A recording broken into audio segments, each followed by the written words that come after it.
Meganoid is a bite-sized but tricky platformer that tasks you with progressing further into more difficult procedurally generated levels. There are at least 7 pixel-styled worlds, but I have yet to get through the third. This is a game where death happens often, and while you do have a few lives, they don't last long.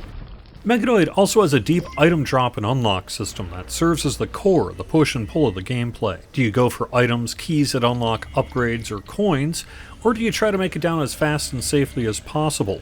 Since this isn't a finely tuned, handcrafted platformer, it pushes far in the other direction. It gives you detonators that can serve both a strategic role and as a way to progress further if necessary. It turns the randomness into something you can avoid if you wish, and I've never not had an option to progress further. You can also sometimes find a blaster which has a limited number of bullets but is a clear advantage. I've also found lighting items, super coins, jet boots, an ancient device, even a radio that played music during the run. There is some kind of item that gives you lives through squashing little critters, and another that disables lasers and other tech around you. You can get a double jump, a visor that sees secrets, and the list goes on. These items do go away when your run ends, so I've sometimes found an amazing item, then failed to use it before it was game over. You do need to watch out when collecting items though, as lit bombs can also appear.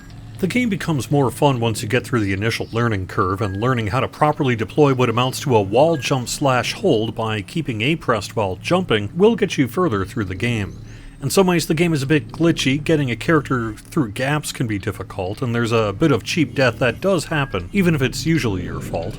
It's offset though by the wide variety of unlocks and items, and I found myself giving it more games than I'd intended just because I felt I could get it done better. I have been improving, and the game offers a lot of motivation to get, use, explore, and unlock. The game requires a modern controller. The classic is not supported. This new release on the VCS was initially released on PC in 2017 and is itself a reboot of the original mobile-only 2011 game by the same developer. Meganoid, like quite a few games on the VCS, was made by largely one person, and its developer recently said on the Atari VCS YouTube channel that up to 10 games could arrive from Orange Pixel on the VCS. Orange Pixel also talks game development on his own YouTube channel, which I'll link to in the description.